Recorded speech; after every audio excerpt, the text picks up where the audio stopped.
Okay, we got a Royal Model 153. I've actually had this one for 22 years.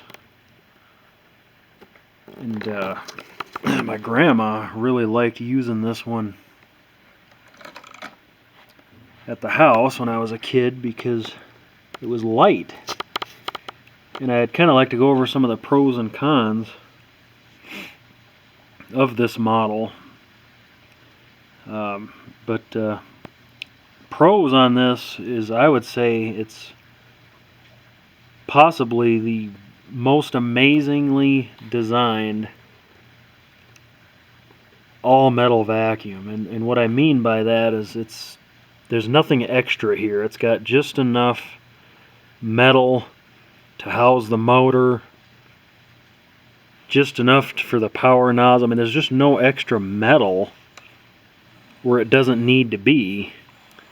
You know, just the bag with just a simple collar to connect to the housing, and it's just so basic that the whole machine actually only weighs 13 pounds, which is pretty amazing for something that's all metal. So it's very light, very easy to push.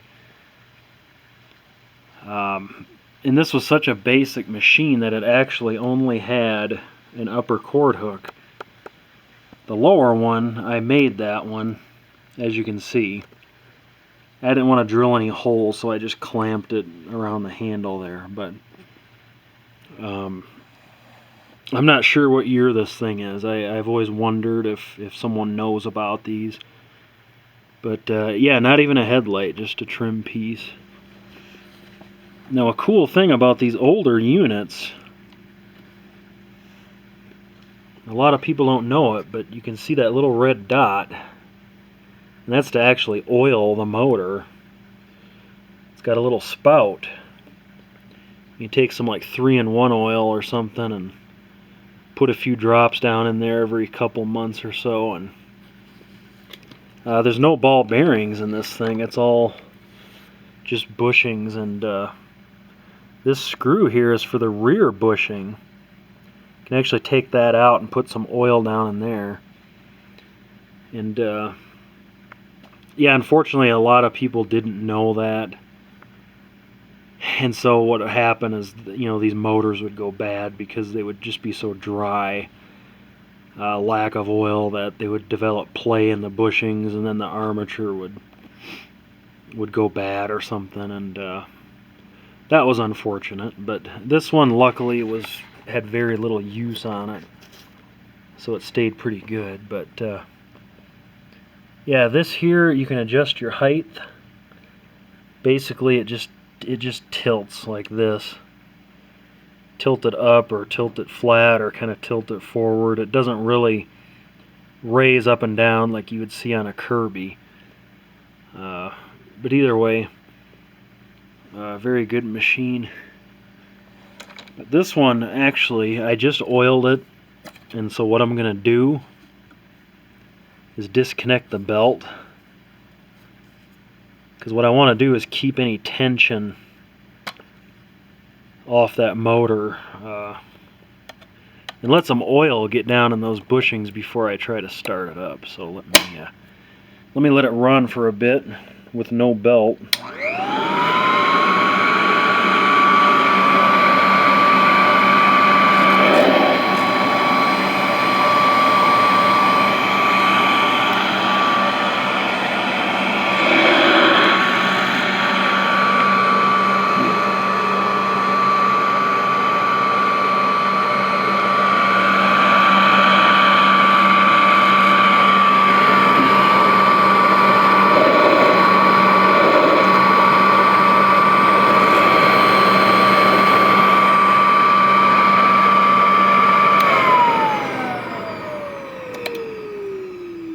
Okay, I think we got some oil down in that bushing, and I went ahead and used a kind of a worn out, I kind of even pull on it a little bit to stretch it out, but kind of a worn out like Kirby belt, one that's a little bit stretched. It keeps the tension off that motor. Once again, I'm trying to do this one-handed, and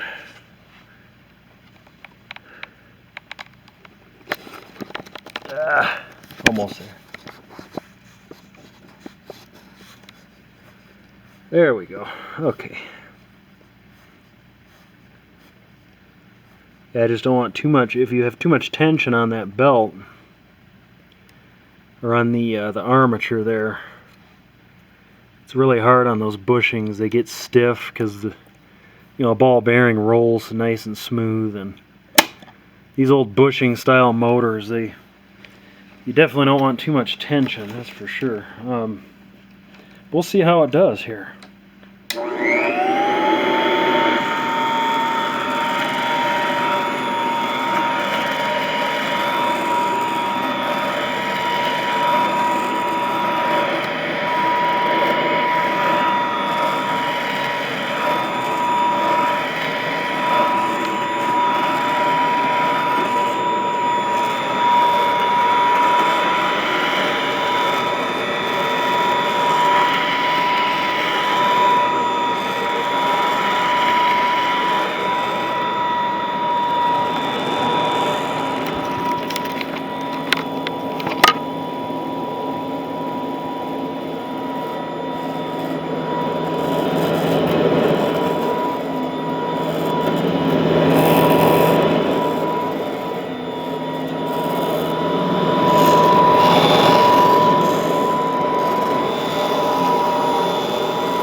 Wow, what a smooth running, very quiet. I mean, it's the kind of sound that might help you sleep. I mean, it's that kind of a sound. I just love that little 3-amp Royal motor.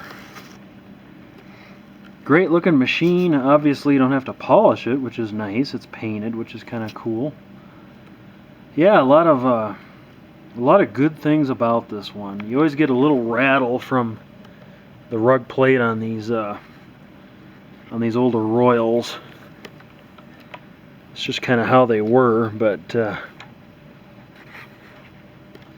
yeah, this one has a 4-row brush. You can see that. Now that's where the cons are with these machines. To find these older brush rolls, the newer ones had the hex shape. These older style brush, you can't. You just can't find them anymore, and the belts are no big deal. That's an easy thing. You can always find an outer bag usually, and then some of the motor parts, like this one, if the front bushing went bad or something in the motor, I don't know where you'd ever find one. And that's the only thing I don't like about these, if you want to use them daily, and you start wearing stuff out, it's, you know, a Kirby, you can find everything for the Kirby. For these, everything's harder and harder to find, which is a shame, because these are great vacuums, and I just love the way it starts up. It's cool.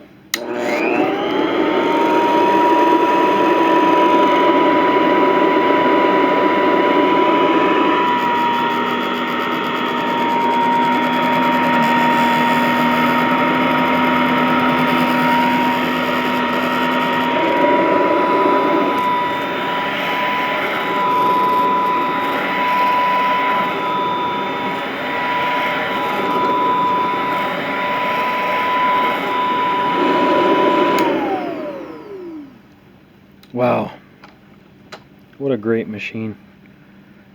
Again, just the only rattle is from that rug plate, and they all seem to do that. But either way, the Royal 153.